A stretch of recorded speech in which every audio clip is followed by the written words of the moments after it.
What is up, guys? Today's video is going to be quite a bit different than what I've been doing recently. I've kind of gotten away from reposting other videos like Douglas Murray, Peter Hitchens, Ben Shapiro, etc.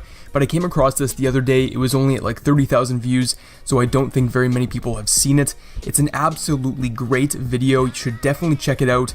I couldn't do a better job. Obviously, Douglas Murray is a super bright guy, and he explains it perfectly in my opinion. Anyways, this is Douglas Murray versus Anjem Chandry, which, if you don't know, is a Muslim guy who's been recently convicted of promoting terrorism, more or less. So let me know what you guys think about this video. I will see you in the next one. Hello, I'm Ian Collins and welcome to the Express Debate. The issue is British jihadists. Should those who've left this country to go and fight in other places such as Syria ever be allowed to return? With us to discuss this is the writer Douglas Murray and also Anjem Chandry. Douglas, if we can start with you, what are your thoughts on people being allowed to come back to the UK if they've previously left this country to fight elsewhere?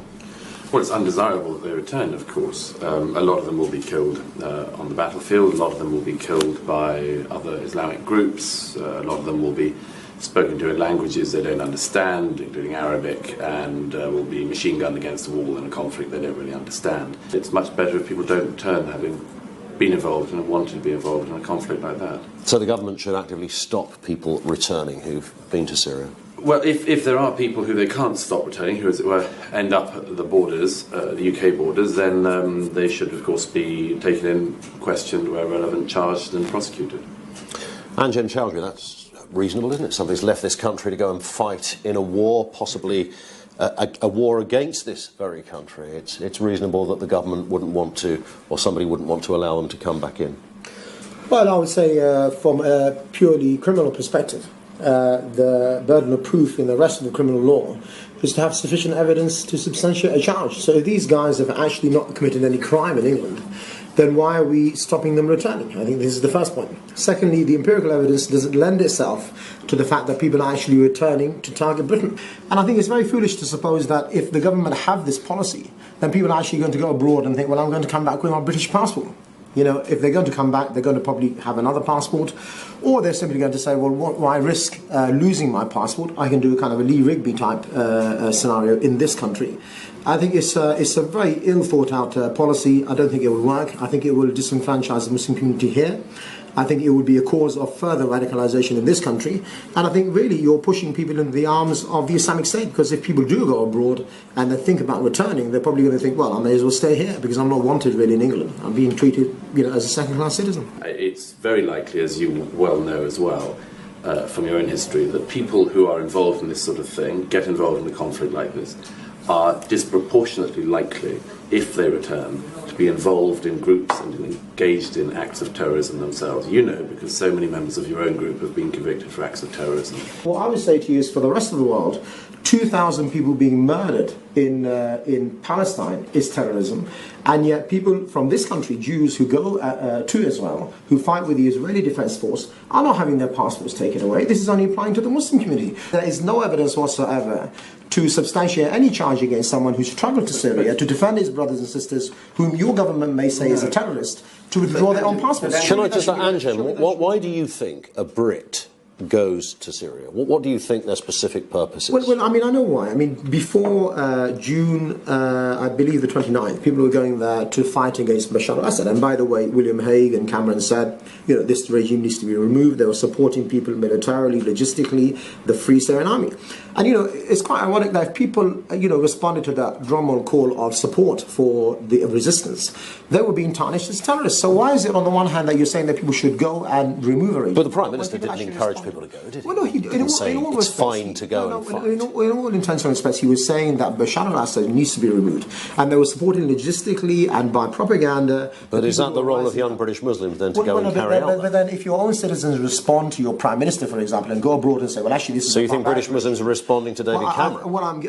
I'm putting the scenario to that. If people did respond to that drumroll call of support to remove Bashar al-Assad, why are they now being treated as terrorists? You cannot have it both ways. You cannot say we need to remove the regime and support people militarily, and when your own citizens go and say, well, actually, I'm going to do the same thing, then say, well, actually, we're going to take your passport away. Douglas, is there a conflicting message here on the back of what Anjem has just said? The British government is a democratic government, and it represents in the interests of the people of this country, and obviously that's not always clear, and sometimes democratic countries change their policies and things, and sometimes they change their interests. That's the nature of non-autocratic, non-dictatorial countries, that their politics shift.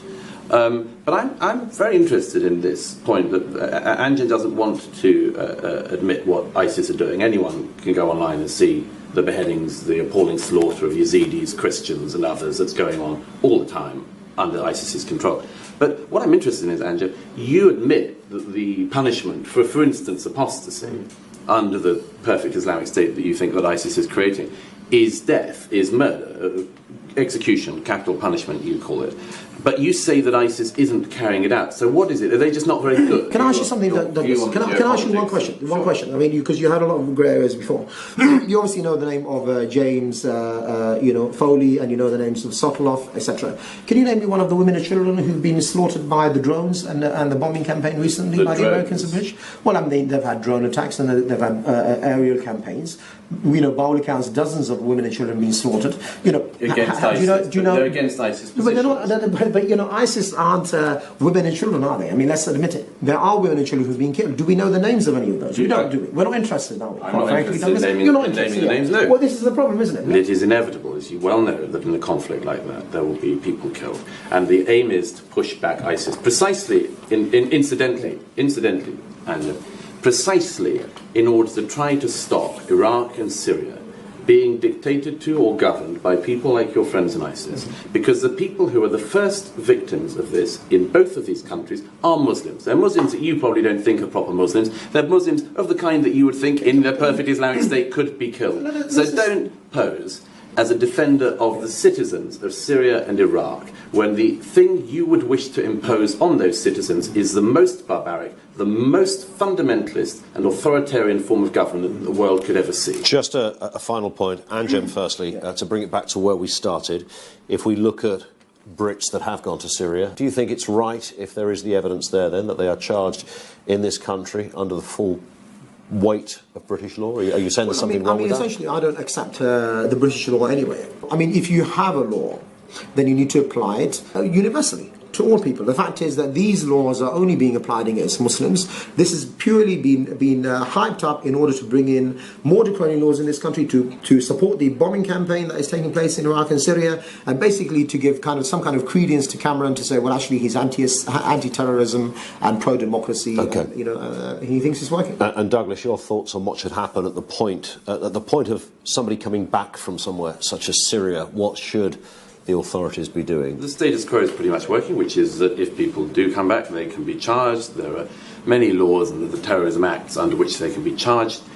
I think the thing that you really have to reflect on this is that Anjem has his own reasons for trying to pretend that there isn't a conveyor belt problem in this area, and for pretending that people are going to return from Syria and chopping off people's heads and massacring women and children. He's hoping that they will that he can persuade us that they will return to this country and become nice liberal Democrats of some kind. And he knows very well that isn't true. The reason he knows it isn't true is because so many people who've been members of his group, in fact, more members of that group have been banned than any other group of terrorists in the UK, including Al-Qaeda. Membership of al-Mujahideen more common among convicted terrorists, even the membership of Al-Qaeda. Anjem knows that issue. He knows the number of people. He knows the names of the individuals, because he sat down with them for years. The people who do things like behead Lee Rigby in South London, the sort of people who, as his friend the other month, who went out from Crawley and carried out a truck bombing in Syria. These are the people. He knows this. He knows that pattern. They get taught these horrible, radical ideas that most Muslims completely reject. They get taught them here, and they carry out acts of violence. It's a conveyor belt. It's what they want. OK, we are out of time, gentlemen. That's it for this particular discussion. Join us again soon for the next Express Debate.